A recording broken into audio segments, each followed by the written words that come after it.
नमस्कार दोस्तों, हिंदू धर्म में आप लोगों का बहुत बहुत स्वागत है। आज हम आप लोगों को उज्जैन के महाकालेश्वर मंदिर का रहस्य बताएंगे। मध्य प्रदेश राज्य के उज्जैन नगर में स्थित महाकालेश्वर मंदिर को तो सभी लोग जानते हैं, लेकिन इसके रहस्य को तो बहुत कम लोग जानते होंगे। जानकारी के लिए आपको बता दें कि यह मंदिर 12 ज्योतिर्लिंगों में से एक माना जाता है। तो इस मंदिर के 10 रहस्यों के बारे में हम आज आपको बताएंगे, जिन्हें सुनकर आप दंग रह जाएंगे। पहला, महाकाल का संबंध केवल मृत्यु से है, परंतु ये पूरा सच नहीं है। काल के दो अर्थ होते हैं, एक समय और दूसरा मृत्यु काल, जिसे महाकाल भी कहा जाता है, क्योंकि प्राचीन समय में यहीं से पूर्ण विश्व का मानक समय निर्धारित होता था, इसलिए इस ज्योतिर्लिंग का नाम महाकालेश्वर रखा गया। दूसरा कारण भी काल से ही जुड़ा है। दरअसल महाकाल का शिवलिंग तब प्रकट हुआ जब महादेव को एक राक्षस दूषण का अंत करना था। भगवान शिव उस राक्षस का काल बनकर आए। उसी दिन के बाद अवंती नगरी उज्जैन के नाम से जाना जाता है। वहां के वासियों के आग्रह पर महाकाल वहां उपस्थित हो गए। यह समय न काल के अंत तक यहीं रहेंगे, इसलिए भी इन्हें महाकाल कहा जाता है। दूसरा, उज्जैन का एक ही राजा है और वह है महाकाल। बाबा विक्रमादित्य के शासन के बाद यहाँ कोई भी राजा रात में नहीं रुक सकता। जिसने भी ये दुस्साहस किया वह संकटों से घिरकर मारा गया। पौराणिक कथा और सिंहासन बत्तीसी की कथा के अनुसार राजा भोज के काल से ही यहाँ कोई राजा नहीं रुक सकता है। वर्तमान में कोई राजा या मुख्यमंत्री या प्रधानमंत्री यहाँ रात में नहीं रुक सकता। इसके कई उदाहरण भी प्रसिद्ध हैं, जिसके बारे में आपको जानकर आश्चर्य होगा। एक बार देश के चौथे प्रधानमंत्री मोरारजी देसाई जब मंदिर के दर्शन करने के बाद रात में यहाँ रुके तो उनकी सरकार अगले ही दिन गिर गई थी। ऐसे ही कर्नाटक के मुख्यमंत्री बीएस येदियुरप्पा भी उज्जैन में रुके थे, तो उन्हें कुछ ही दिनों के अंदर अपना इस्तीफा देना पड़ा था।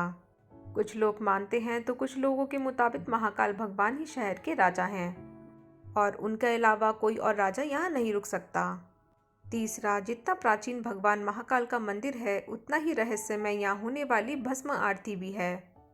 प्राचीन काल में राजा चंद्रसेन शिव के बहुत बड़े उपासक माने जाते थे।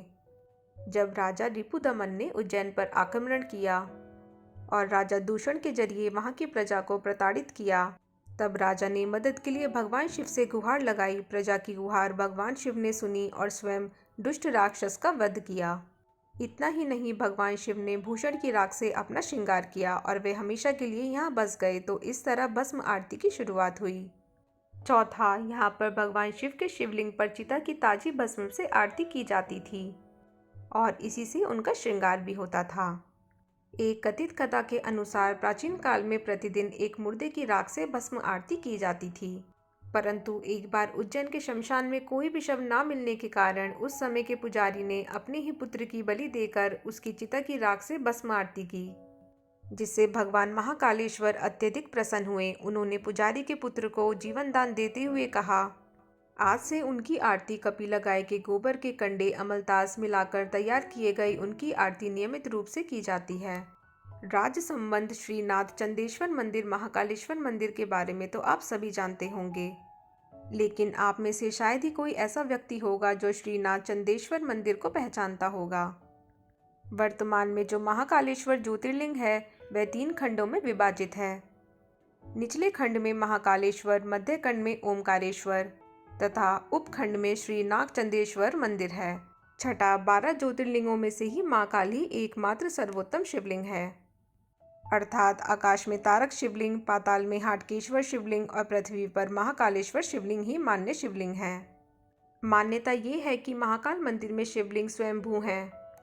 विश्व भर में काल गणना की नगरी कहे जाने वाले उज्जैन में मान्यता ये है कि भगवान महाकाली समय को लगातार चलाते हैं और काल भैरव काल का नाश करते हैं। सातवां, दक्षिण मुखी शिवलिंग इस समय पूरे संसार के सभी शिव मंदिर को स्थापित शिवलिंग और अन्य ज्योतिर्लिंगों की जालाधारी उत्तर दिशा की ओर है, किंतु महाकालेश्वर ही एक ऐसा ज्योतिर्लिंग है जिसकी जालाधारी दक्षिण दिशा की ओर है, इसलिए इन्हें दक्षिण मुख्य महाकाल के नाम से भी जाना जाता है। आठवां, महाकाल मंदिर से जुड़ी हुई है जहाँ भैरव बाबा का मंदिर स्थित है। दुनिया का एकमात्र ऐसा मंदिर है जहां पूरी दुनिया में मंदिरों के आसपास से शराब की दुकान हटा दी जाती हैं। वहीं दूसरी ओर महाकाल के मंदिर परिसर से लेकर इसके रास्ते में बहुत सारी शराब की दुकानें लगाई गई हैं, जहां प्रसाद बेचने वाले भी शराब अपने पास रखते हैं। आज तक कोई ये बात नहीं जानता है कि भगवान को शराब पिलाने का रिवाज कब से है और आखिर इतनी मदिरा पीते हैं तो कहाँ जाती है। 9वां, शिवलिंग को नष्ट करने की कोशिश करी गई जिसके कारण पुजारियों ने उसे छुपा दिया और इसकी जगह दूसरा शिवलिंग रखकर उसकी पूजा करने लगे। बाद में उन्होंने उस शिवलिंग को वहीं महाकाल के प्रांगण में अन्य जगह स्थापित कर दिया, जिसे आज जूना महाकाल कहा जाता है। हालांकि कुछ लोगों के अनुसार असली शिवलिंग को छेड़ होने से बचाने के लिए ऐसा किया गया था। 10वां, वैसे तो मंदिरों में रोजाना चमत्कार होते हैं, लेकिन सभी चमत्कार आम लोगों तक पहुंच नहीं पाते हैं। ऐसा ही एक दुर्लभ चमत्कार महाकाल मंदिर के गर्भगृह में लगे सीसीटीवी कैमरे में कैद हो गया और किसी सदस्य ने इस चमत्कार को सार्वजनिक कर दिया। इसीलिए इस तस्वीर को सावन महाशिवरात्रि में बाबा महाकाल बेलपत्र से ढक दिया जाता है और उसके बाद यहाँ भक्तों का आना मना है। वहाँ रात में एक अदृश्य शक्ति रात में मौजूद है जो कि महाकाल की पूजा कर रही है। इसका अभी तक कोई उत्तर नहीं दिया है, परंतु साधुओं का कहना है कि ये घटना सत्य है।